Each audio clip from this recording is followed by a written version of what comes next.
नाराज संचार के ज्योतिष संवाद कार्यक्रम में आप सबका फिर से स्वागत है। और अनिल जैन का दोस्तों प्यार भरा नमस्कार। दोस्तों, अगले आने वाले सप्ताह में हम एक हिंदू और जैन धर्म का एक बहुत इम्पोर्टेंट, बहुत महत्वपूर्ण त्योहार मनाने जा रहे हैं, जिसको हम अक्षय तृतीया के नाम से जानते हैं। और धार्मिक हमारे जो शास्त्र हैं उनके अनुसार जो अक्षय तृतीया है वो सभी पापों का नाश करने वाली और सभी सुखों को प्रदान करने वाली तिथि है। हम देखेंगे कि इसका ज्योतिष के पॉइंट ऑफ व्यू से क्या महत्वपूर्ण है और क्यों कहा जाता है कि ये सभी दुखों का नाश करने वाली तिथि, इसका भी कारण है। लेकिन जो हमारी धार्मिक मान्यताएं हैं, बहुत कहा अक्षय तृतीया के बारे में, बहुत सारी चीजें हुई। कहते हैं कि भगवान परशुराम का जन्म इसी दिन हुआ था। फिर कहते हैं कि भगवान विष्णु के चरणों से धरती पर गंगा अवतरित हुई थी। और कहा जाता है कि सतयुग, द्वापर, त्रेता युग का आरंभ भी इसी दिन हुआ था। और गणेश भगवान ने भी महाभारत इसी दिन लिखना शुरू किया था। और हमारी देवी पार्वती ने अन्नपूर्णा के रूप में अवतार लिया था इसी दिन। भगवान कृष्ण अपने बचपन के साथी सुदामा के पास गए थे इसी दिन। सूर्य भगवान ने पांडवों को अक्षय पात्र दिया था। महाभारत का युद्ध समाप्त हुआ था। और जैसा हम जानते हैं कि इसी दिन हमारे जो बद्रीनाथ धाम के कपाट खुलते हैं और बांके बिहारी के दर्शनों के चरण दर्शनों के जो दर्शन होते हैं वो भी इसी दिन होते हैं। और जैन धर्म में इसका बहुत धार्मिक महत्व है और भावनात्मक संबंध जैन धर्म के प्रथम तीर्थंकर भगवान ऋषभ देव से है। कहते हैं कि भगवान ऋषभ देव कर्म युग को छोड़कर धर्म युग की ओर मुड़े, मुनि जीवन स्वीकार किया, लेकिन दीक्षा के साथ ही उनके पूर्व जन्म से अंतराय कर्म का उदय आ गया। लोग भिक्षा विधि से उस समय परिचित नहीं थे और प्रभु के प्रति अपार श्रद्धा रहते हुए भी आहार पानी के लिए किसी ने नहीं पूछा।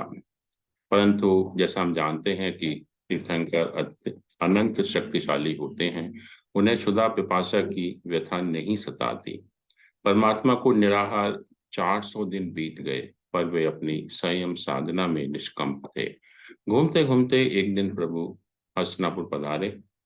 हस्तिनापुर के युवराज उस समय प्रभु के ही प्रपौत्र श्रेयंस कुमार ने गत रात्रि को एक सपना देखा और उन्होंने देखा कि वो स्वयं को श्यामलता से श्यामीभूत मेरु पर्वत को अमृत गणों से धोकर उज्जवल कर रहे हैं। और दूसरा सपना उन्हीं के जो राज्य में सुबुद्धि सेठ ने देखा कि सूर्य बिंब से पतित सहस्त्र किरणों को श्रेयांश कुमार ने पुनः सूर्य में स्थापित कर दिया।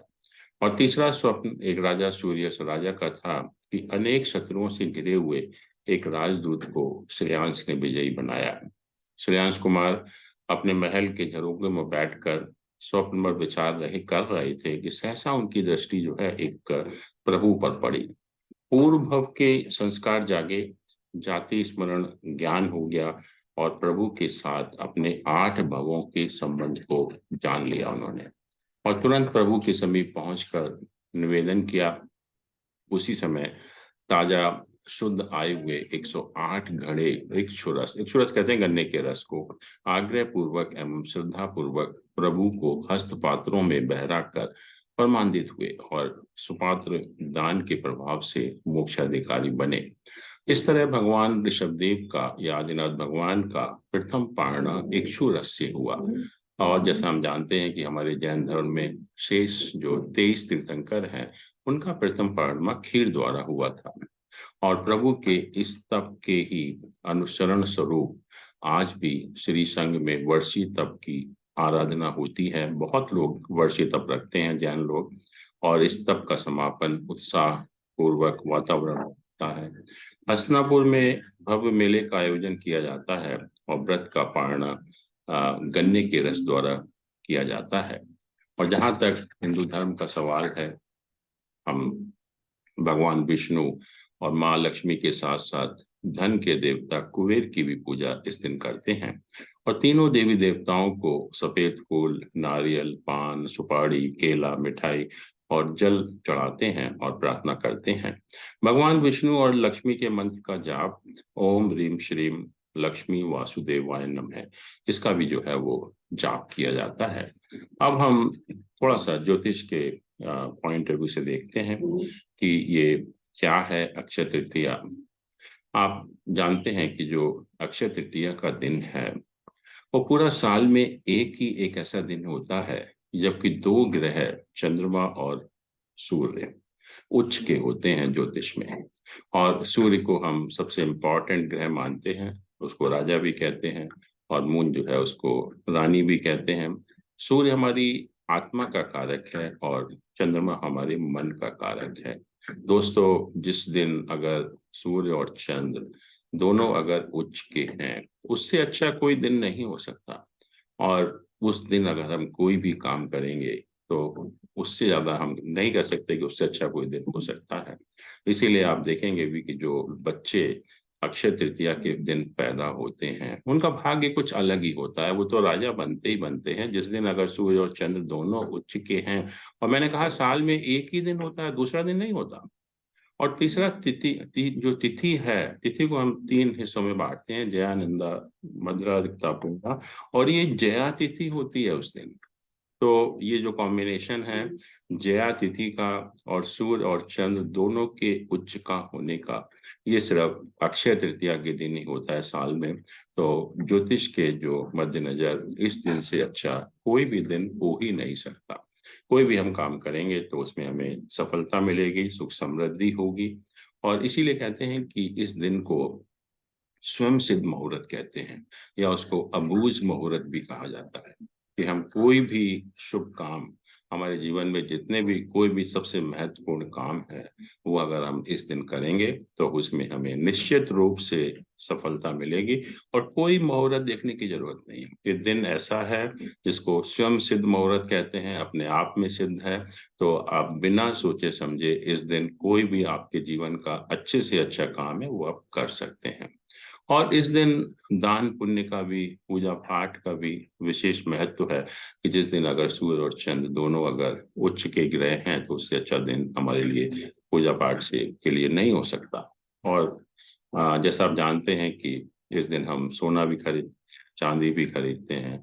और कहते हैं कि सोना चांदी खरीदने से घर में सुख समृद्धि आती है, क्योंकि अक्षय मतलब कभी ना नाश होने वाली, कि जो भी हम काम करेंगे वो हमारे लिए परमानेंट होगा और हमारे परिवार में जो सुख समृद्धि है वो बनी रहेगी। और इवन जो पितृ संबंधी काम है वो भी हम इस दिन कर सकते हैं। और दोस्तों, फिर वही बात है कि इस बार जो अक्षय तृतीया है, अक्षय तृतीया का अर्थ होता है वैशाख शुक्ल पक्ष की तृतीया तिथि। और ये तृतीया तिथि इस बार 22 अप्रैल को, 22 अप्रैल मतलब शनिवार को सुबह 7:50 से शुरू हो रही है। और 23 तारीख को रविवार को सुबह 7:48 तक है। अब फिर वही प्रश्न आएगा कि हम 22 तारीख को मनाएं या 23 तारीख को मनाएं। और कुछ लोग फिर 22 तारीख को मनाएंगे, कुछ लोग 23 तारीख को मनाएंगे। लेकिन दोस्तों, जैसा मैंने कहा था कि जो हमारा सिद्धांत है कि सनराइज के टाइम या सूर्योदय के समय जो भी तिथि होती है वो उस दिन की तिथि मानी जाती है। तो सूर्योदय के समय तो ये 23 तारीख को है, 23 अप्रैल को। तो कैलेंडर में या पंचांग में जो अक्षय तृतीया है वो 23 तारीख को दिखाई जाएगी। लेकिन अगर हम देखें कि 22 तारीख को सुबह 7:50 से शुरू होकर पूरे दिन पूरी रात अक्षय तृतीया रहेगी। तो अगर हम 22 तारीख को सुबह 7:50 के बाद मनाएंगे तो डेफिनेटली बेटर है। बट ये कंट्रोवर्सी रहेगी कि कुछ लोग 22 अप्रैल को मनाएंगे, कुछ 23 अप्रैल को। बट जैसा मैंने कहा कि हमें पूरा दिन पूरी रात अवेलेबल है 22 अप्रैल को। तो 22 अप्रैल को मनाना मेरे हिसाब से बेटर है। बट टेक्निकली जो प्रिंसिपल है या जो पंचांग है उसमें ये जो तिथि है वो 23 तारीख को दिखाई जाएगी। तो इसमें कोई संदेह वाली बात नहीं है। ये कैलेंडर ही हमारा ऐसा है कि इस तरह की सिचुएशन हमारे पास आती है। और जहाँ तक मुहूर्त का सवाल है, ये कहते हैं कि 22 तारीख को सुबह 7:50 से दिन में 12:20 तक अगर हम पूजा पाठ करेंगे तो ये बहुत एक शुभ मुहूर्त है। और जैसे मैंने कहा कि ये दिन ज्योतिष के दृष्टि से ऐसा दिन पूरे साल में कभी नहीं आता। एक ही दिन होता है जब सूर्य और चंद्र दोनों जो है उच्च के ग्रह होते हैं और एक दिन साल में सिर्फ आपको मिलता है, और साल में जो तिथि होती है वो भी तृतीया होती है, जो कि जया तिथि के नाम से जानती है कि जो हम लोग भी काम करते हैं उसमें हमारी विजय होती है। और इस दिन तो और भी अच्छा है, हमारा जो शुक्र है जो हमें सुख समृद्धि देता है, हमें सांसारिक सुख देता है, वो भी अपनी राशि में है। तो ये दिन दोस्तों बहुत अच्छा है। हम कोई भी अपना काम करें, कोई भी शुभ काम करें, कोई पूजा पाठ करें, कोई सिद्धि करें, इससे अच्छा दिन हमारे लिए नहीं हो सकता। तो इसी आप सभी को नारा संचार की तरफ से अक्षय तृतीया की बहुत बहुत शुभकामनाएं। हमारा जीवन, आप सभी का जीवन जो है सुख समृद्धि से भरपूर रहे पूरे साल। इसी कामना के साथ आज हम अपने प्रोग्राम समाप्त करते हैं, और अगले सप्ताह फिर हम किसी भी रोचक विषय पर आपसे चर्चा करेंगे। धन्यवाद। Thank you so much.